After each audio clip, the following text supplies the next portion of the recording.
A pre-lab for the Conductivity Lab for Chem 111. Conductivity is a measure of how well a solution conducts electricity. Water, with absolutely no impurities, which doesn't really exist on Earth, conducts electricity very poorly. Impurities in water increase conductivity. So when we measure conductivity of water, we can estimate the degree of dissolved impurities in the water. Water, which we'll talk about if you take Chem 111, does undergo a slight auto-dissociation, where some of the water splits into OH minus and H plus. However, if you looked at the percents down here, the degree of auto-ionization is very small. And so this, what's called auto-ionization or dissociation of water, doesn't contribute significantly to the conductivity of water. What does contribute significantly to the conductivity of water is the dissolving of ionic compounds. Here's a description of the dissociation of sodium chloride in water. So we have a sodium chloride crystal. As water comes in, the oxygens of the waters come and gather around the sodium ions, and the hydrogens of the waters come and gather around the chloride anions. In this way, they pull the salt crystal apart, and it dissolves in the solution. Once it's dissolved in the solution, we now have positive and negative charges that can conduct electricity through that solution. So the current is carried by the dissolved ions. The ability of an ion to carry current is a function of the ion's charge. More charge means it can carry more current, and the ion's mass or size. Larger ions conduct less. There's two things that we have to be met for an ionic compound. We need an ionic compound, and we need it to be soluble. So part of this lab is you'll put some compounds in water and see whether they dissolve or not. Soluble compounds usually going to look like this, where if you look with light from the back, you can see through the solution. So this has sodium chloride dissolved in water, and you can see straight through the solution. It's still a clear solution. Whereas an insoluble compound may look like this one here in the middle, where the solid just settles out immediately. However, it could also look like this one here that says that it's gray. This is a suspension, which is also not dissolving. That means given enough time, this solute, which is just suspended in the solution, it's just floating through the solution, would settle out. So insolubility can look like a suspension with this gray liquid here, or it can look like the totally not dissolving and floating down to the bottom of the solution. Electrolytes are species that conduct electricity. Electrolytes are substances whose aqueous solution is conductor of electricity. That's the definition. Strong electrolytes, all of the electrolyte molecules are dissociated into ions. Weak electrolytes, only a small percentage are dissociated into ions, and we have non-electrolytes. None of the molecules are dissociated into ions when the substance dissolves in a solvent. Here we can compare and contrast this. So here we have sodium chloride dissolved in water, and the sodium chloride has come apart into positive sodium cations and negative chloride anions. Whereas we have sugar here, and the sugar simply dissolves into the solution. No pieces come off of the sugar molecules. They simply nestle down into the solution, and they dissolve in the solution. And so this is a non-electrolyte solution of sugar, and this is an electrolyte solution of sodium chloride. Strengths of solutions. Conductivity of a solution is proportional to its ion concentration, since charge on ions in solution facilitates the conductance of electrical current through the solution.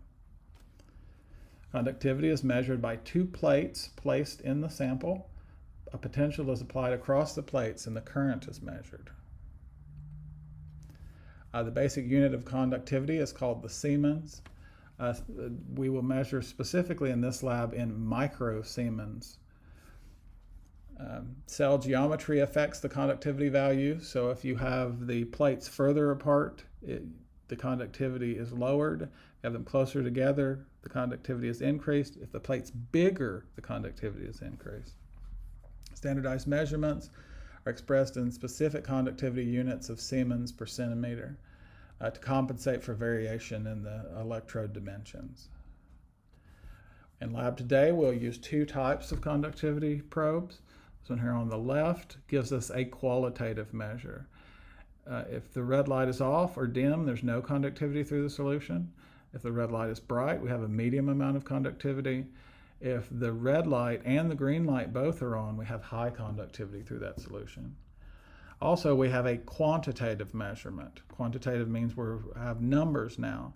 If we're measuring less than 300 microsiemens per centimeters, it's a non-conductive solution. 300 to say 3,000 is a medium conductivity, and over 3,000 microsiemens per centimeter would be high conductivity for a solution. You'll use a conductivity probe that looks like this today.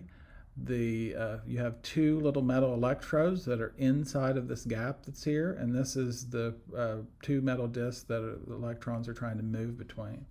We have a schematic of that over here, and the electricity can move more readily between the two plates the higher the concentration of ions between the two plates. So the more ionic compound, soluble ionic compound we have in here, the higher the conductivity will be.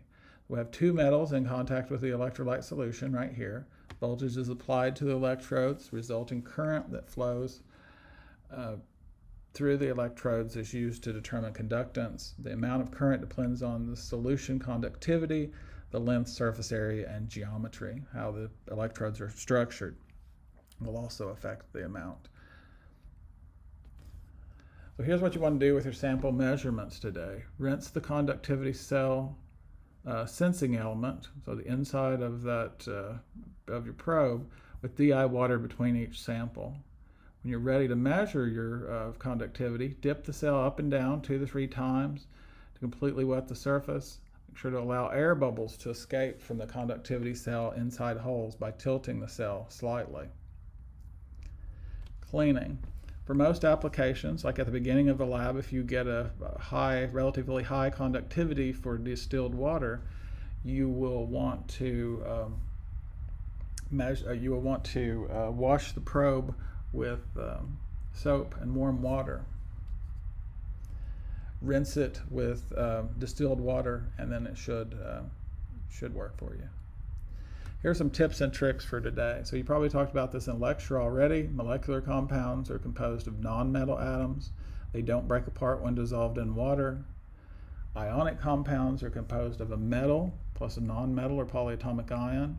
They split into ions when they dissolve in water. 3 here will help you during the lab, so you want to write this down. Isopropanol formula can be expressed as CH3CHOH, or C3H7OH, or C3H8O. You might see any of those on the bottle. Soluble solutions are clear or see-through. Insoluble solutions will look opaque, like the suspension, or not see-through, or the solid may precipitate out in the bottom. The conductivity probe measures and ranges. None to less than 2 to 300 is low. Medium is 200 to 1,000. High is about 1,000 to 25,000. The numbers that you see will move around quite a bit. You'll just want to pick something in the middle of the range of the numbers that you see. And you'll write down the number that you see on the screen. Low values will stay roughly the same. High values will jump around more. As you're writing up the lab, aqueous, parentheses expressed as AQ, means that a substance is dissolved in water. Solid, expressed as parentheses S, means that a substance is insoluble in water if it remains as a solid. Safety, you need your full safety gear on at all times in the lab today. You need your goggles, lab coat, closed-toed shoes, pants, waste. All waste from this lab can go down the sink. Thank you.